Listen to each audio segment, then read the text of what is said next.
ole pathian tu thiang lim ngai tha chun zom nga lila sam number som ko le pani na chang khat na chang som pani atang hian pathian thu kan siaranga pathian thui ngai thang mi fel chu tu mangina dua luanga Lebanon tang sidar thingang ina thang ua kang lalpa ina phun te chu kan pathian biakin hung chung kotlaya chuan an dua luang tar nuwa pon lara fubanga lalpa chumi diktakani ti lan tir na turin ani chu kalung pui ania ama chuan fel na reng omlo tin lathan khom te number pasari na chang ruk na thangin pathian thui ngai thak chun zom leng imoi zia le lungi ti oi zia o mangai lom na te zinga itlon tai hian tum thinga yange inute ten ara bor aang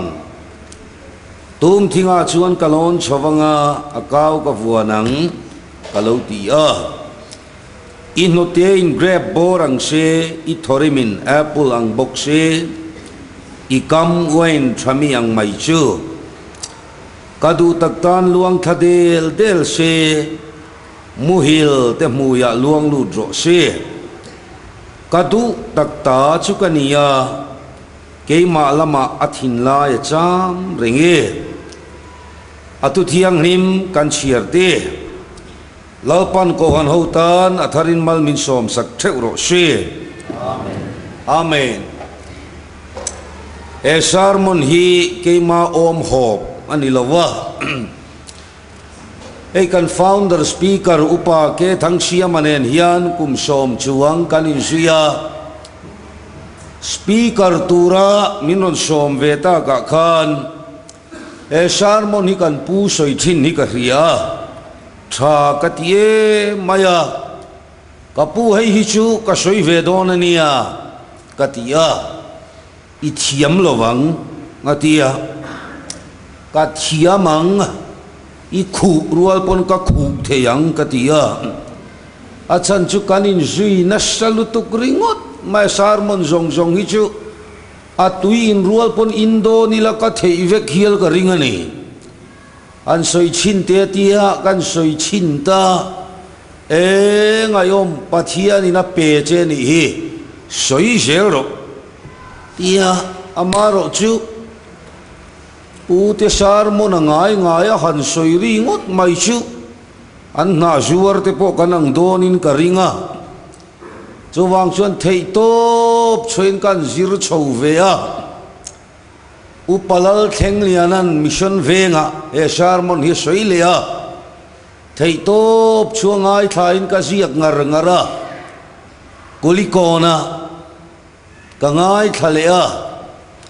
shilonga bunga kan asoi kangai thavelea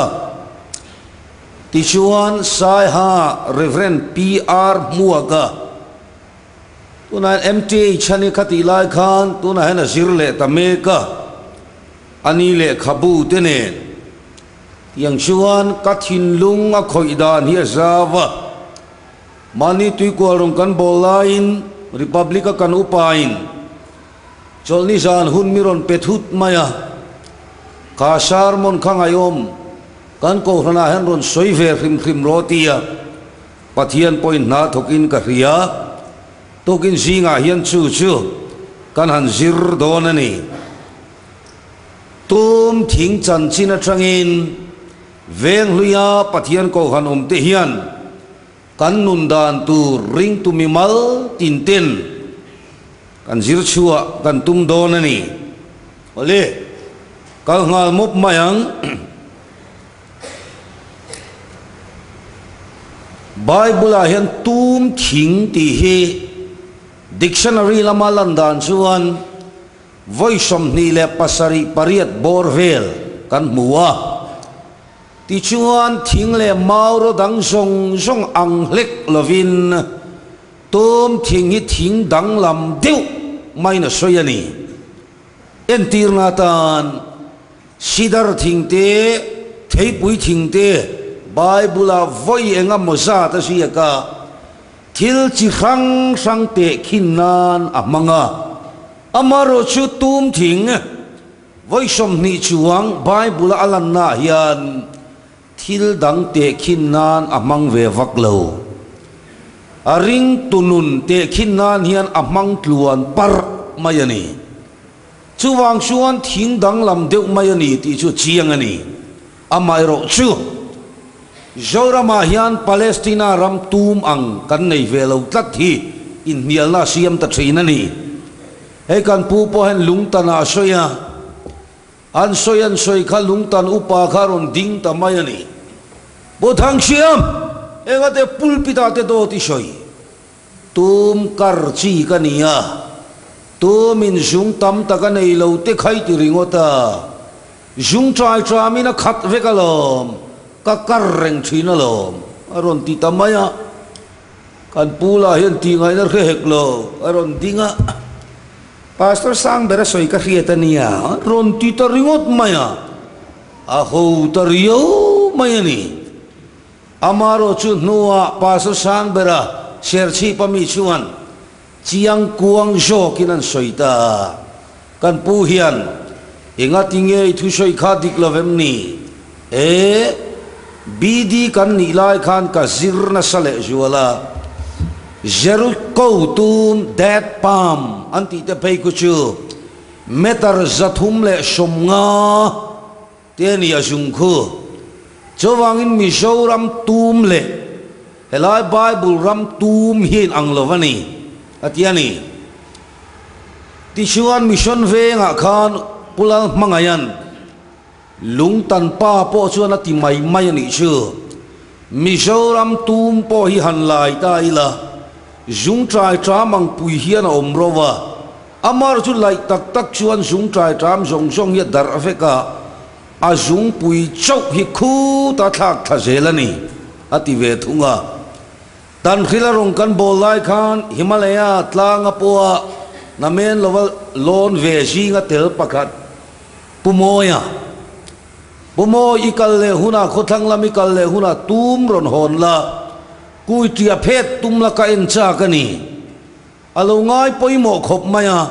aron hon ta ti chuan tan khila khuana tinung tanua la koro ilai chinang le in thu soi he dikle diklo atita khap chen vel le khikan lai a aron chur chuaka amai ro chu ajung ro chu lam ai na sei dai to ni chuwang chuan Mizoram hian tum family chu kan nei ngei maya coconut kung te ponianga mei hle te ponianga ko engani ku wathing te ponianga kal nga lango tum thing reng reng chu thing le mauro danga an lo na chu a koi ve ngil ngil awang khop mai angil zar mayani itlon tai hian tum thinga yange tum thinga chuan kalon chowanga akaw ka fuanang kalotia mi fel chu tum angin adua luanga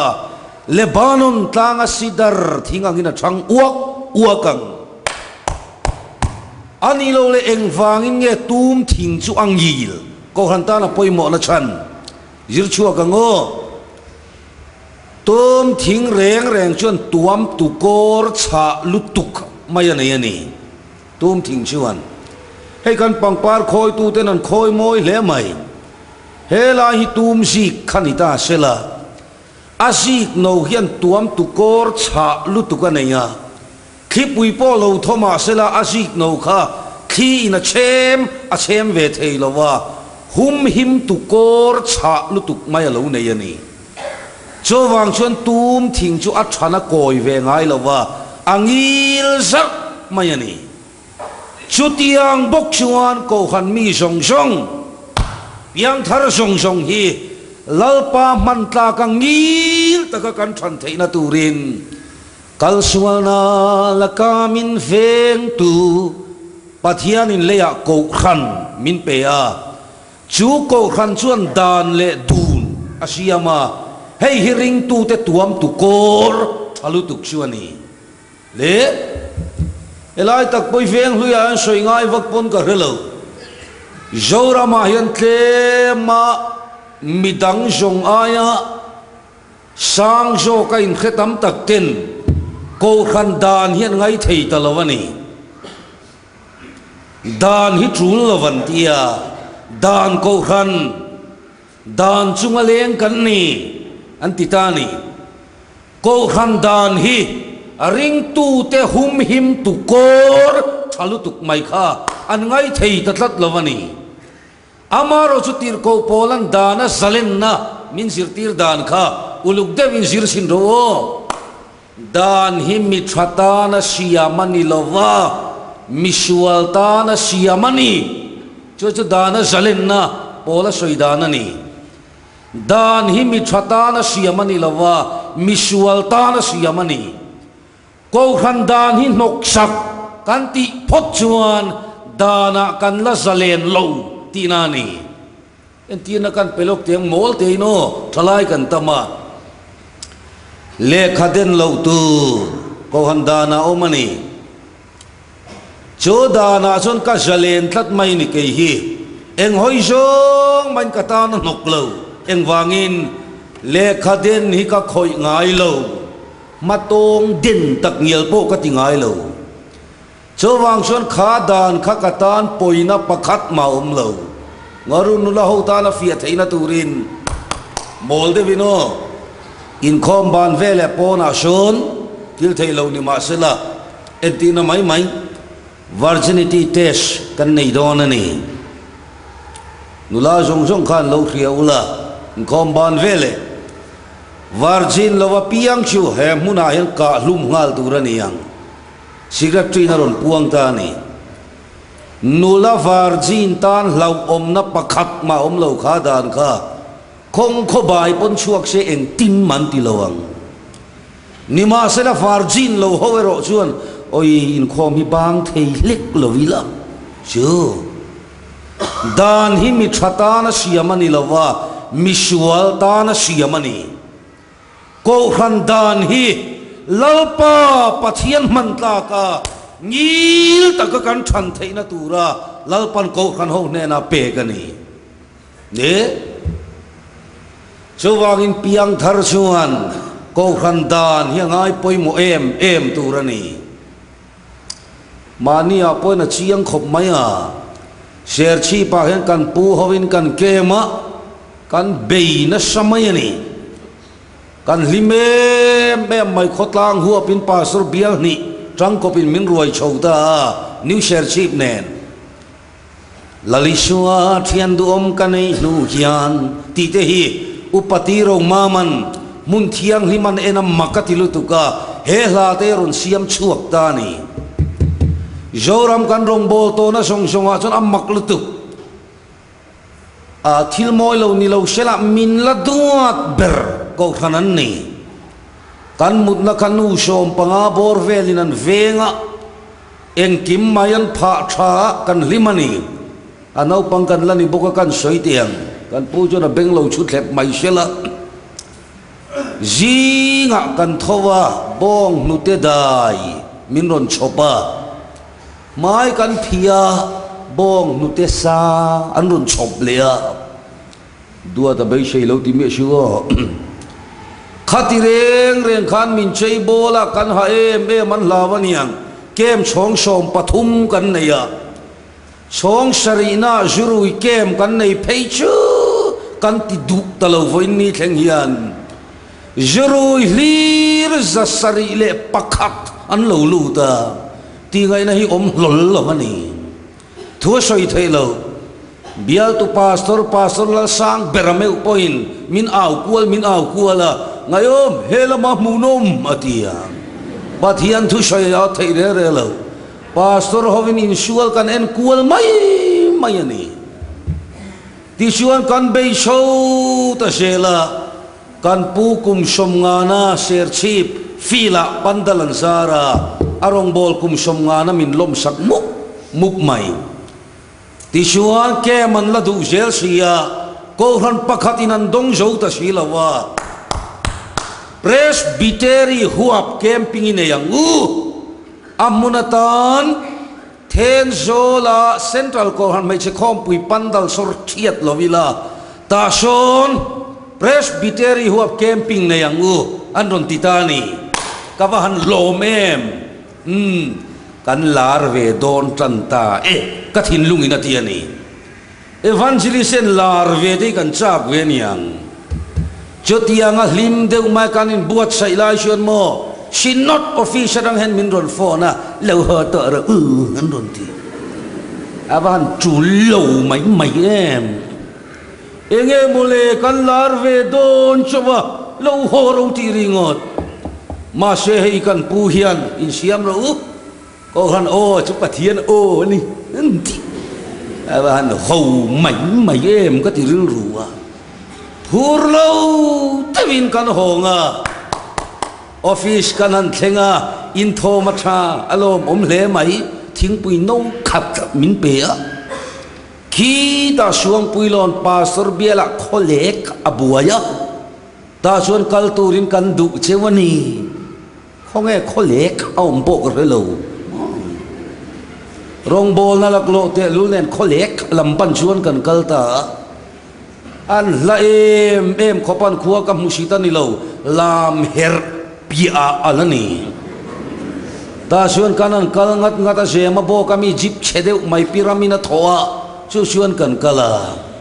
amun kanan thenga mo hon metro kan te driver bula thil dangari nem te lule na hon ala ri thei lo zia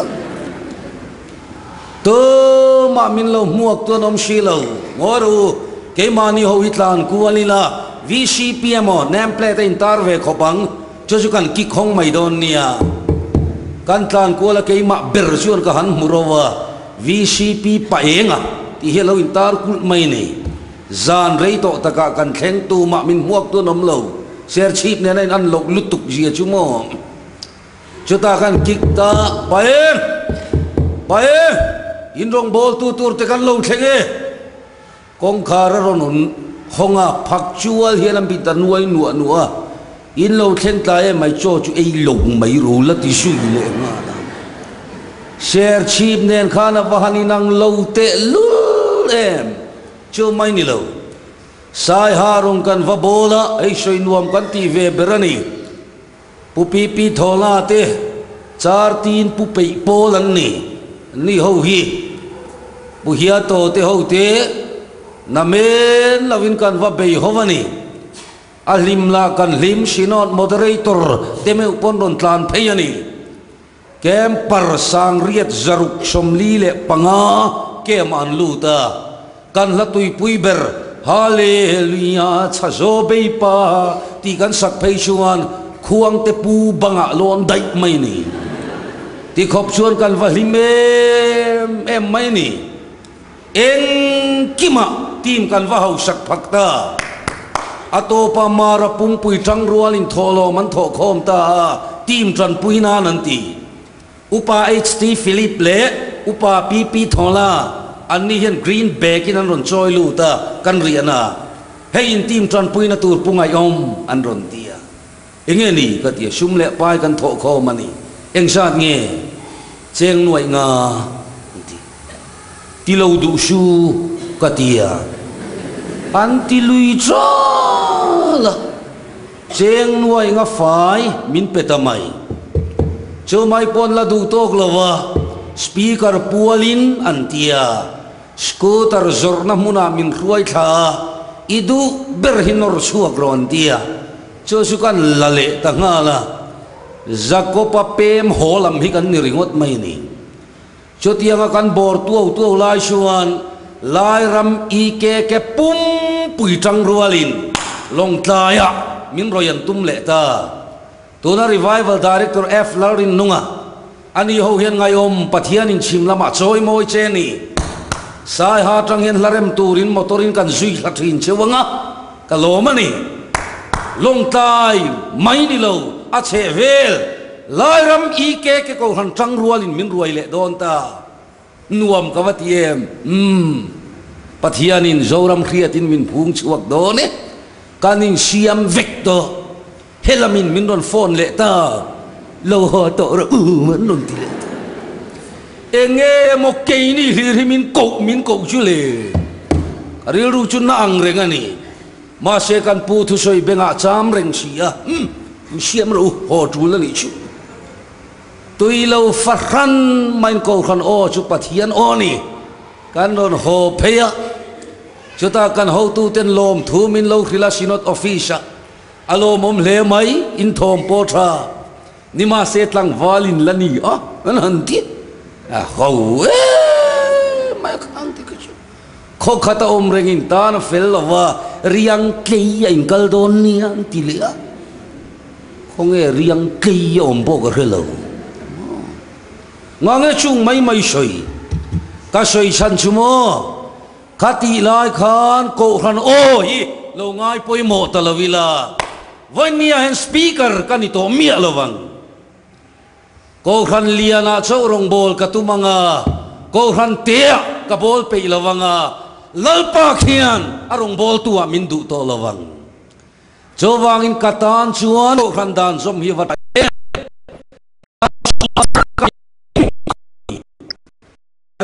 te hum him tu kor chaber chu ko khan dan le dun hiani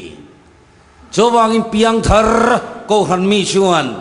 ko khan dan hi kan ngai poimo le turani tum thing chuan tuam tu kor cha ta kanaya ngil takina thang theyangin nang le ke po pathian man tla ka ngil taka kan than theina turin lalpan ko khan kal tlangin tum thing angin tuam tu kor ko khan dan min pe ni ko khan dan ngai thei lo ring tu than angil ngai lo pani na to kin chu sirin siran tum thing le pathian biak inain zong tlat hei moi ka ti sai tol pastor biala ka soi tumin rule chom upahovin pungayom nakuma kan ruai ve don sia kan biak in iron thlen huna chuan tum thing iron munge yang akum le chuan kan han chhota an biak ina chuan tum thing an lo phun kwal thup maya rul chom ko han biak in ki avahanin me te lul em hey Palestina rama chuan tum thing in biak in an chei moi thin itlon tai hian tum thinga yange tum thinga chuan kalon chowanga akau ka huanang kalautia tum thinga biakin an chei moi thinangin lali suati sen thiang him hian engatan nge min chandam van ram kal tur ve ringota chandam hi kan nilo enga mo van ram kal tur chowa chandam chu nilamo he lei khre oma kan dam reng hi lalpan aphal teulo min mangai sia dogina kan ko han secretary kan camping director ni bokhian rong bol tu te tlo kualang lo koro aro pui kati kan pastor hovin ko han committee in kan tlo kuala chudaya chun rem chang tak main ta hen dam lo van omanti kan han lu tamo nat nakhir tak mai na alo omani kami thalang mas saber chu kanu alo lang le ta kanu te khamo asma ni nan khria khovel doctor te chuan asma dam do yan pe vaka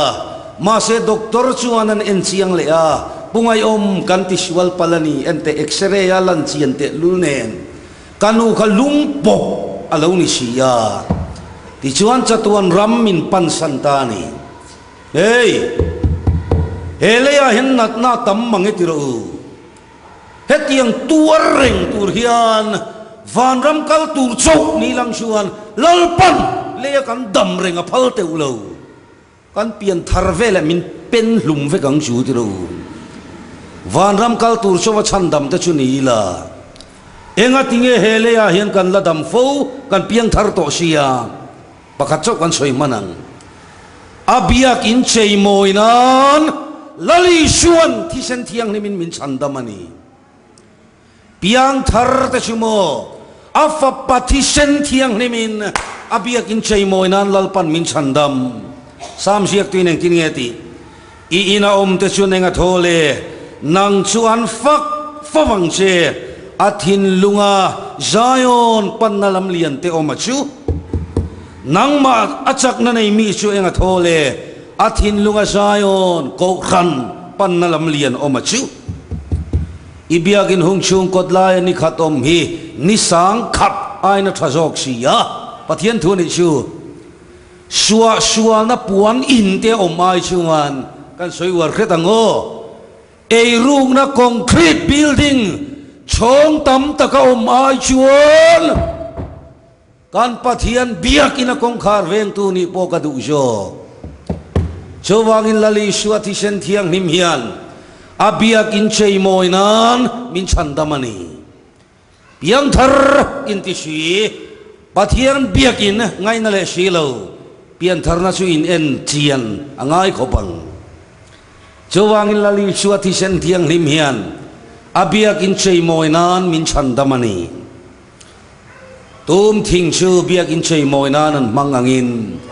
nang le ke hilali suati sen thiang nimin abiak in ti hulum turin min chandamani tok ro se tum thing chuan bun bi ka nei lo anti le ta eng te hi amoy sin tlang sanga theya kor ruama theya ei tlak lama theya chu alama theya thei lo na la ya nei lo mai pola du tok lo wa na pianga tum thing chu adua lua thin avamoyem mi fel chu tum thingang ina dua luang itlon tlai hian tum thinga yange tum thinga chuan kalon chawanga kau ka vua nang ka lo ti ya hey tum thing chuan thei lo na la ya nei lo wa na pianga dua lua thin kan zoram ring tunun nen hian han khai khin le don tiang zoram ring tu tam tak te chumo len du na bi griau nei Christian kom du bi griau nei Christian hey midangan leng mi alawani in kom na hian rong bol puitia pomo kom du bi griau nei Christian len du big na riau nei Christian lasak du big riau nei Christian lam thei na riau nei Christian thei lo na riau nei Christian kan ni tura ni lo tom thing chu khoya po theya na pianga dua lua the zoram Christian tam tak athen biakinan dua lua khoharina dua le thei mangshilo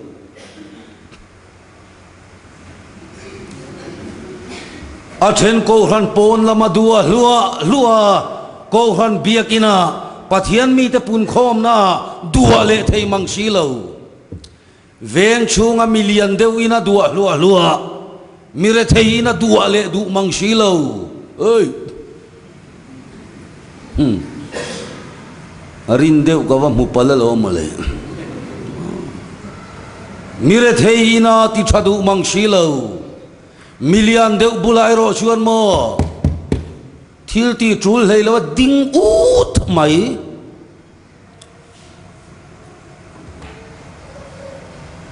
tum thing chu khoya pom theya na pianga adua lua thi kan sui zau mai tiang tai te hi ala rei vak lei ne mo le ke chu kan nu ye zat lat zel kan ko kan la nau pang lu tuk te hian ka reve thi anau pang te po hian ko ran tina te na lim lam le lim lo lam hi kan rovin ka ria eng te na kan nun nau pang ka ti ve mai thin na chu lim le lim lo lam hi kan in then phuk mai ni veng lui choi kan ni ve lovin ka ria pawalai ho in man ruai lau thunga alet ling ang reng mange o ka ti le la ma so na thamuan thak viawani hey golia tha chang ni mai om tak anin man ruaya khau khuap thathlon nang mai kal o maya ikanen chiang thina sa khomu mal nei lo tan jon biak loi thamani hi mole ka ti ani berin man ruaya anunga anaute hovinan zoma le en chintengo ko han then khata te hian mo tam ber chu lim le lim lo hi kan in then phuk mai ni a lim la man ron tran don chon a lim lo ho he lo hu phur sania a beirei le re ngo tang shonu sho lo enna kan mi lim te la in sum reng reng lo hun chep le chep lo po ngai tu lo lek tra nan ron dinga trong trai a piang a champion ni tung te hian omania an ron ding chuak te hei hun ka chang hi kalom em amen e khai bethani tang kalvari all right amen an ti ko han mi puin kan khathiam ve to si lo kha ka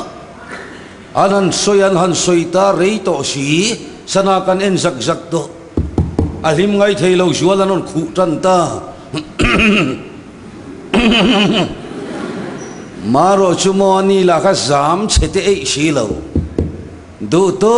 ka huna manzo to nuwa an trong trai le a riat le thei lo amen amen amen amen amen an ti vak vaka akal to mai do na moti mana kalen lathan ve ka du a alarun ti le ta tran na huna chairman ta na pong khap ngot ngamani si lawa lan han thang le a tuilo tak po za ya tul si zai ve ti khan an soi non le chia mai chumo lim lo ho an thei to lo labu khup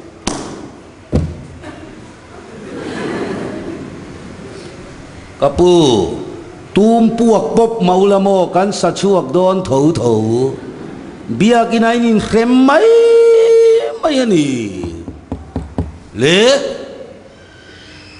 lim lo lam ve thungo hunan han nei don le a lim ho chuan an lo hupur na sa to ani khi pa cher chur khia tharawa vo hlum zo eng ma soi cher chur lawang la man cha to sia ani lan dinga ran silian ming thanga na tielo pastor rual te chu ngayom kan muk le lu tuka kanan meeting te kan muk le lu tuka kan chik ngur ngur thei ya tielo ran silian ming thangan ma kanan trong trai te reng reng hi lalpa kan ti satli avelawa kor chung kanan pot chowa lalpa dan hantia atielo mi lim ho ngei to ka lo thling mem to mai khang ka chol ni zan ani ala man chak to ro pui mai sia ato pa chon lim la thangang chumo ti mana kalai kan lan hununga tan chuan zinga savaten pathianan faka an tile tlap mi lim ho thin ur lu to kanin so ngong ngong lim na do kapi in so ke vek maulamo kan sa chuak don tho tho biakina in khem mai mai lo ma ni lom na ringot kan labuai pui ti na lo dik tak chuan zora ma hian lim na do tak tak hian om leine zep thua cheng lo tunga lim na do bera kan riat mi zora ma ama pon khria se holawang reverend than siam amole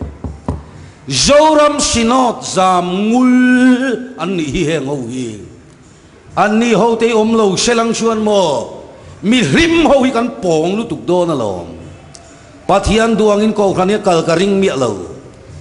utan siam ate kan nei te chu kan hau sak pha ni sinot hi ngorwa chan chin pakhat chau mission veng lim pui bek ut ut kha bek lo om thei lo la ya ni kha butan siaman thua soyanti kalom khop mai ka re chiang lo mi soi ka riat kan soi chong ange pulpitan ding ve ta le an lim la ber mai kha chairman ni na som nuan thang ve anti thu kan soi main he lamang hian pathian kan choi mo yanga anti ta mai chu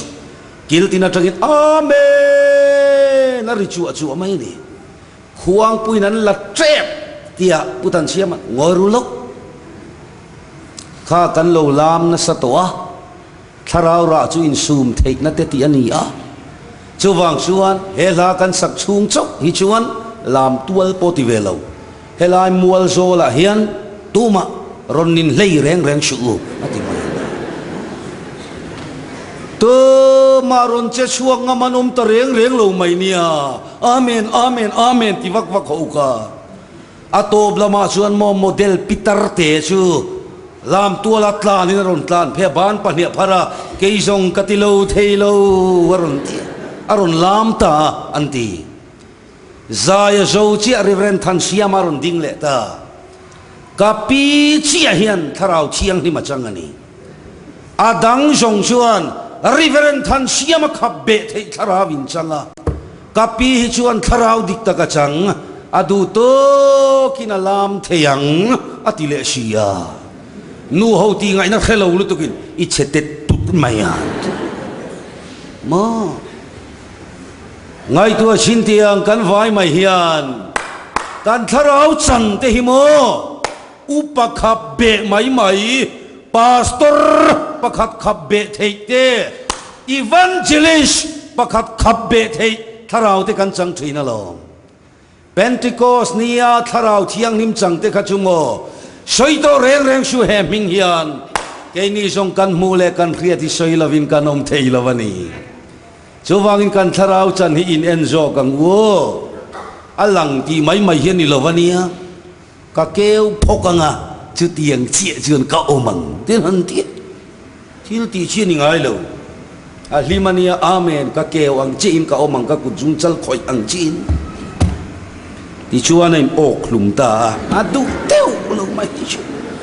ani ojong lawang hei chu a thin lunga lang tlat sia avoi ni na chu ni to khopang ain ok lum ta ti ni to si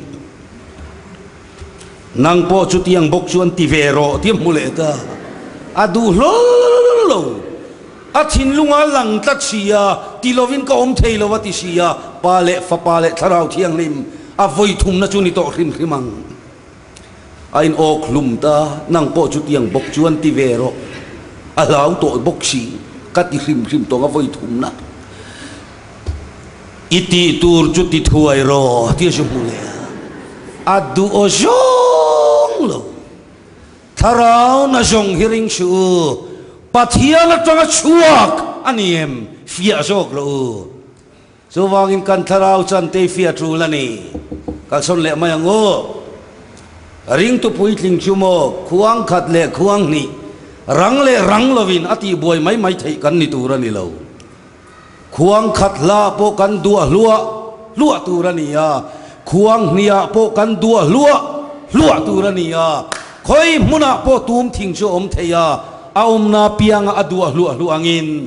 khoi muna po lali suatan kan om theyanga pathian tan kan om na muna kan dua lua turani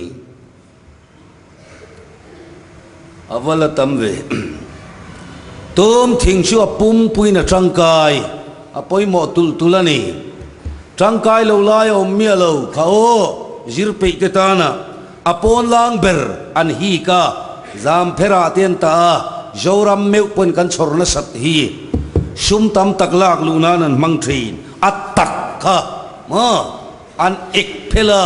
tuidona in chunga minan manga sum tam taklak lunanan mangthi pai tu ra omlo achung ril khan tu ya pai tewa chu chuan sora chol halan in khol thi dam doya mang te pon om riak tu phak chuan ati pum pui natan ten pakhat le a chuan a sor na fu kha an pai phal o jong lo an da khoma bong ina ngei ema ranchoa to takin an khal thi inge kan la soilo alo mem arra hi in nial na om thi nima selamo hai thu dikani jok tatani tum ra hia tui em mayani silchar thanglama khuan khazur tinan lo zuaranga ko tum ra ani reverend PR mu ka hena khan kapu adikem ani chon le khabu min peta en ro ka tum chan chin ziak na chuani tum ra chumo athum tui em ma hey vareng te khopum puin min roi trumin kanau te zinga tum chan chin kan soi thi ara lai lo jong bam pharu ka tia allo om suok mai ni tum ra lai lo mai chuna sil chara ka su lai saklo kang cheu ka tia ka su tlan tha sil char khen po ngai lo bagat khen po ngai lo laila pu ran lo zuar thuk maya ke ji thum ka hon chou ta lo heng ho main ka chop ta le ei ro le war devin tu yan han ti lu tuk jia chungo an lem zong nan tu khum sama ding suong mai ne tum ra chu tu em maya man to takin sum dong hovin an khala sum lak lu na nan mang thri enge la om anna lei hi lo mo zo ra ma kan riat le pai phala ni lo pam sunday alo khenga o mi nan choya nau pang le zirtir tuwa kan da de to hoshana lalpa minga local chu fakin omro se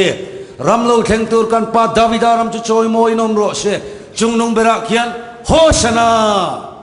lali shua choi moi na nan mang thi tu man zong cha na in hoshana an ting ai lo tum ka van choya tum kau mangin lali shuan choi moi thi chowang kan branch K3P Sachuan Palm Sunday dona piang hian tum kau kan la kan zuar thi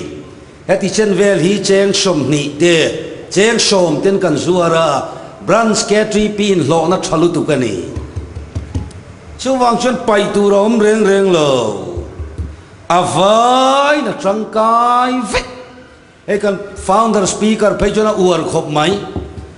tu ma po tel lo amma ei tum lung te hi a tha e ma ati kan pu thang siaman ingatan kan ti so me ati ngal pui sang mai ni a mui huang mai ni ati lo amma mai po ni lo amma ei tu po la trangka ya ni a zir pe te ta na azi ti le ya trangka ya nga mi then katan chuan idu to kang ule tum a chuan pai tur pakhat ma om lova azava ya trangka yang hian lali suat hi sen thiang him hian trangkai lo lai om turin min chandam lo man thiam em azava ya trangkai turin min chandam ani zoram ko khan mi piang thar in ti then khat te chumo kan ban cho wa trangkaya kan beina sa ema kan muin midang kan rel le tlat sia aba ha tha ge a then chu kan muya tha em abikin tlama hian an tam du mui tha em mai nima sela tak sapeng dang pathian ta na trangkai le silo ka ngai tu na pheichun mol de win ka ngai tu van ra ma kan mui chau hi kal ronga khun nuwa he mai a soi chu kan soi thae mem adang song kan tak satan trangkai hey pathian ta na trangkai le silo nau pang hlamoi ka ti lu tuk chumo ka kutte kuchak lo tan ka kete ke bai te tan ka bengte bengong te tan ka mitte middel te tan azava ya trangkai turin lalpa pathian hen min chandamani joti chuan kaunau te pathian khongai na wang hian in thoi na nung le thiang him le pathian lom tlak ni turin in taksa chu in hlana ka nge na cheu ban ringota chandam lo mui ringota chandam lo azava ya trangkai turin lali shuan thisen thiang himin min chandamani wani hen mani enang u lali shuatan kan taksa peng tin hi trangkai turin kan thil nei kan ro sung song atana trangkai turin kan puin te kin thua soi hian ati chiang hein ka ria then katan ang nin om lo tling lo sela kan puin ti hian te kin thu upado soya ati chumi trong trai na chuti hian a soi lalpa kalu te ne na karon la ne kachal te po lalpa kachal samte ka bek samte tukum samte avain chip samte ne ine na kala ne kamite achung lam le nuai lam kana lalpa ati se la shoi turom to lo shoi na sa to lu tugati kan founder speaker hian ato bla ma chau lalpa kapum te poi ne na karon la ne kamong te kapum te po irong bona kapum pui te lalpa itan ka la ne a karil te po lalpa karil fang te a ka chek jong nen lalpa irong bona karon la ne trangkai lo lai turin lalpan min chandam lo azavai trangkai turin lalpan min chandamani to ro se itu tok liang de pakhat le chuan tum thazar lim nuaya mi ten chol hadam thri hei hi ni moi ka ti em ni tum lim nuaya mi ten chol hadam thri itlon ta hian tum thinga yang e tum thinga chon kalon chowanga kaw ka huan ang kalo tia lai tak po hi mizo chung hlang harna thri na ni he bible ziak lai vela khachuan motor ala si lawa train rail ala si lawa thona la si lawa thaleran paltang ve du thosia engin ngen kal thin ka sangong sein lai tak chune mizo chung kan nau panwang ani sangong sei pani kan nei rowa boi thak ve kani sei em mai sangong sei oma hei chu giraffe kan tia pakhat le futuna ka soi tu mi chu sangong sei thawania camel anti kha achiang mai tiru kal thiam lo em mai kha khatia kal tat mai kha kha lo kha chuan thalera paltang theilo akrasa vekin nia ka khan thalera nan paltang ta thina nia afli ma point muthi nang tiro tv ate achan chu he sa hi chuan tu ya pai nem theya tui lovin rei taka thei boka kha sachunga khan an chuang ta khual jin ho kha thaler ni sen sa em mai hlia tuam to silo an chuan na sa kha than zoya an mani la khamo an than zoyan korahu vekto pakhat ma reng nim tro an mu to silo chuti la ya khual jin te thin lunga an zon ber chu khoyang e tum thing hi omang le thing le mauru dang song thei lo na po tum thing chu thei sia khual jin mi te na an ngai em chu tu man song ruai ya ato pa chuan an beidon to lama an hoi kuala tum thing an va muda thalera me po lo dua lu mai si le an camel an pot hera tum lim lampanin an tlan vora tum thazar lim nuaya chuan mi ten chol ha dam ta thina ni itlon tai hian tum thinga yange tum thinga chon kalon chowanga akaw ka huan ang kaloti a tum lima mi ten chol ha dam thina ngin ring tu te thazar lim nuaya hian mi ten chol ha dam turani Christian ram thazar lim nuaya hian mi ten chol ha dam turani piang thar thazar lim nuaya mi ten chol ha dam turani le athanem ngai berlam hi wen cho ma chin hoi chin tengo ani lo le kan thazar lim nuaya ko han committee te u thei top chua ko khan en kol tu te u in thazar lim nuaya hian heng ko han mi pui ho hian chol ha damem mani nen ro ko han tina hian in tilal de usi hian omania kan ko han hian kan nei vem lal atana kan than chu ani silo ro rel tura kan than chu jinga hian lal de hian omania inga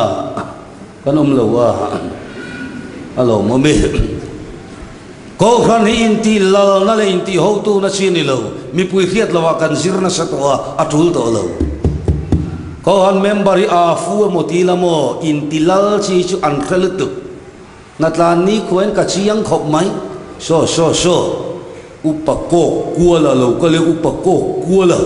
ko ru khu ta chu da yang mu an ti du khop thalai lam hian so mai che ko kuali le ani lo le ko han mi pui song song te u ka ta mi po ka in thazar hing noya hem kan ko han committee ho hian chol ha da mem putar an ni to an tha thum to en kim maya khonge kan ti fai vek ringot mit thi om sela khonge kan upa in nei om se khonge kan upa zai khom khonge kan upa an thin big lo heng ho hian an dua wanga ko khan committee pon ni lo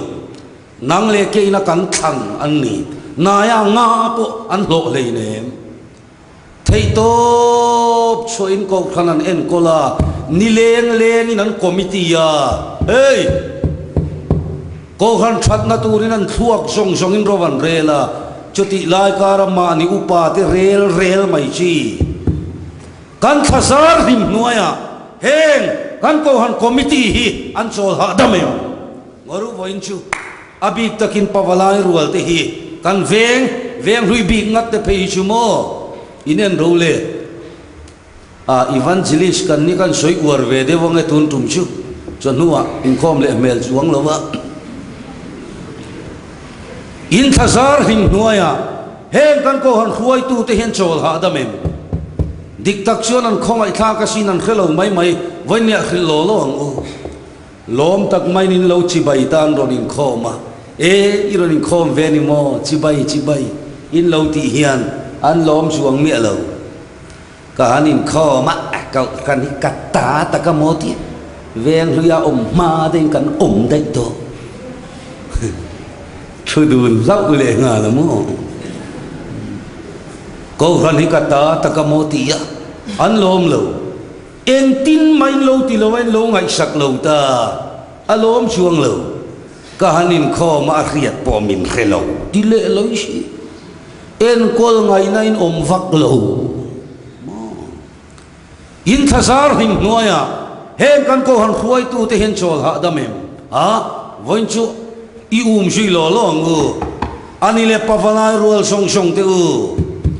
in thasar him noya heng nu ho hian chol ha damem he dik tak chuan nu panun hi sir thama om ti ro nu pui nei ka chak lo fo na chan chu nu pai ngei lo ka mu hian ani pa in ti pa em ringot mai ma ni nu pui te mo ti tlan mai pakhat po ti lom zo lo mani nu pui te khuang mo tia lap ringot mai chi bia kina khuang vongam der si lo tlan sela lung leng le ma te no va ko ro ka sim to ang tireng in thazar him noya heng nu ho hian chol ha damem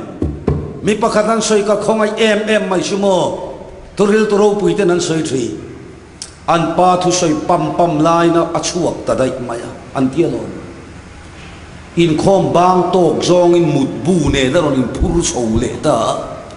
enga tingin pa thu soi line biak in atong in chuak ka tu na kha mut bu ne biak in lamiron pana ai kan pa pulpita thu soi mel kha in lama kan mungai le ne azai dam mel ro pui mai se pulpita thu soi khamo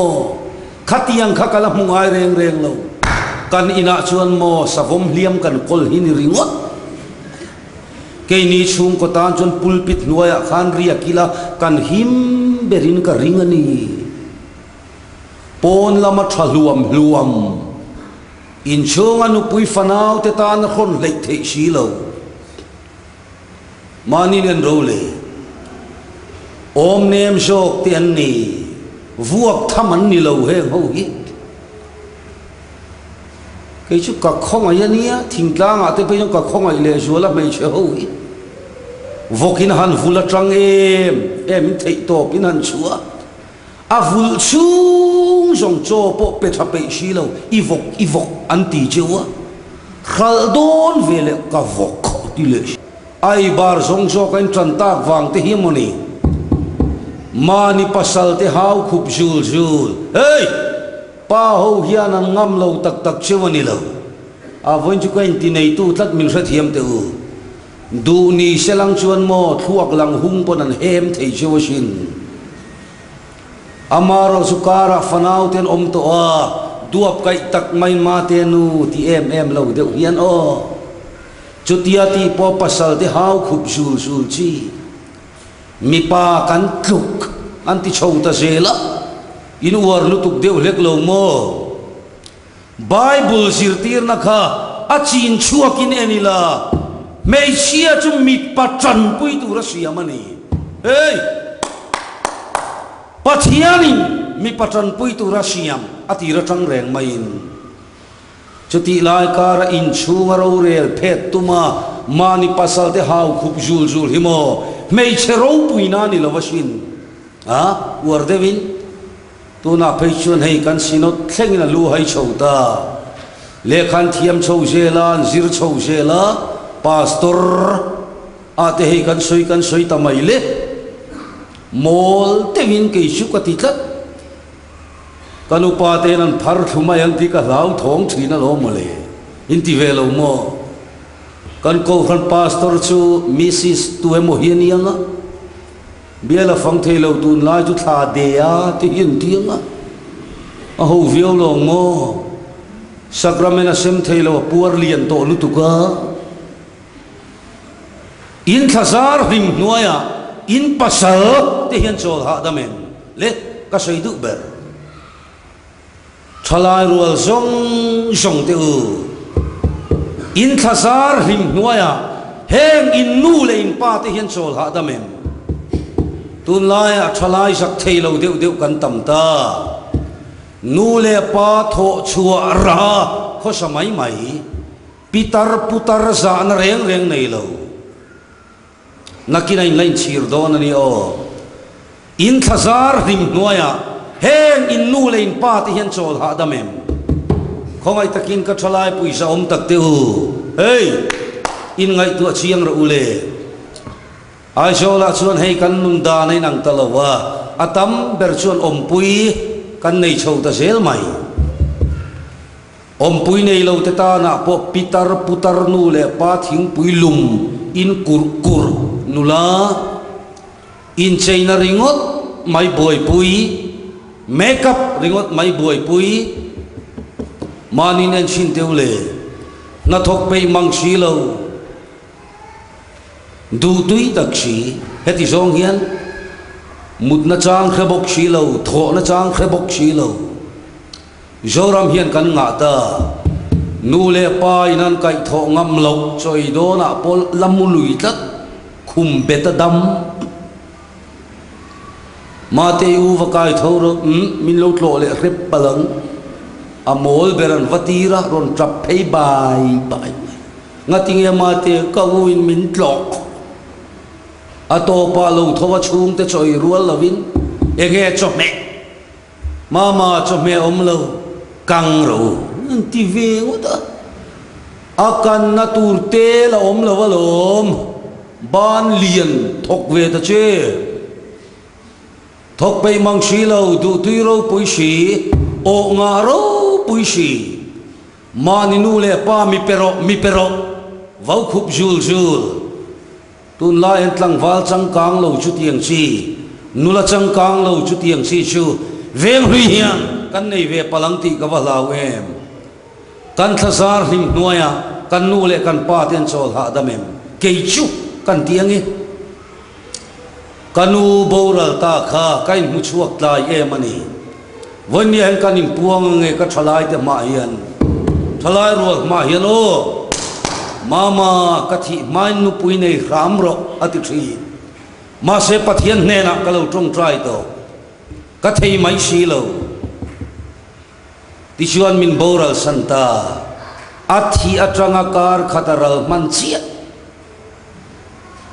sangi pathum kum khan tui kualin min la pheya pusamate honen kanan kem chhota chuti lai sa na kamutur chumo kanu ka ngai tu atatlat mayalo kanu na hui pariat kan ni mai chia pali mi pa pali kan ni kanu nu te tangina thi sen tha zong kan fop chua ka duat takin kanu khan min en kolani kanau sen in tunge mi kol kanu du tak chuan kadam lova atlai vara katrapa min lo choi mutri ha takin chaklo chung poin kanu du tak chuan athi sen tha song anu te tangin kan fop chuak zowa o pui thingin kanu chuan pathian zara min chua ta vek mai afapa lal ngai oma hian trong kamin voi khat ma kanu ka mangai chesin tina chang ka relawani ka mangai na trong kama donglet miat lawin kanu chuan chatuan ramin pan santani avahan nate lulen voi khatal kanu ka mangai chesin hanti ila kanu khalom don te lulne telefon ka manga kapa ka phone ta kapa ifa pamantlak lo hivjani na yan kanu in min vel tat mai kati kumrei tak kanu khan min dam puya athi sen tha song in min choma afapa lal ngai oma hian voi te khat ma ka mangai thu ka khil lo ma sela kapa apum khat pui iladama kapa ka mangai chesin kan ti mai chule karin lo zong in thia lo te ta telefon atangin kaparon chop tamay ni chumole ngai pu aron ti tamay asana sanin tui kuala ron tlan pheya kapanen kanin poma kanan trong trai dun mai chumo kapa thazar lim nuaya ka chol ha dama kapa po ka thazar lim nuaya chol ha damani hey ilo piang chua ka duat em in mo mate ate bermai lom tak mai nan lo lom chia ilo kal theya mate kal chet mami kal chet mama hello thang lian anga mami hello thang lian anga nakina chon kanin chung min ti hlim ve to ang chu lom takin nu lei pai nan lo be sei chia tu nai lo thang lian ve ta kanu mi pero kapa mi pero mi pek lo chuan inu lei pa thin lung hi vana done kathalai puisa tak teu in thazar lim nuaya inu lei pa ten chol ha damem aring tu te thazar lim nuaya chuan mi ten chol ha dam turani mi fel chu tu mangina du luanga lebanon tlang sidar thingang ina thang uwa kang lalpa ina phun te chu kan pathian biak in hung chung kotlaya chuanan dua luanga tar nuwa pon lara fowanga tuipai trevin an ring luang itlon tla hian tum thinga iange tum thinga chon kalon chowanga akau ka fuanang atiani lalpana tu thiang himmal som ro swe amen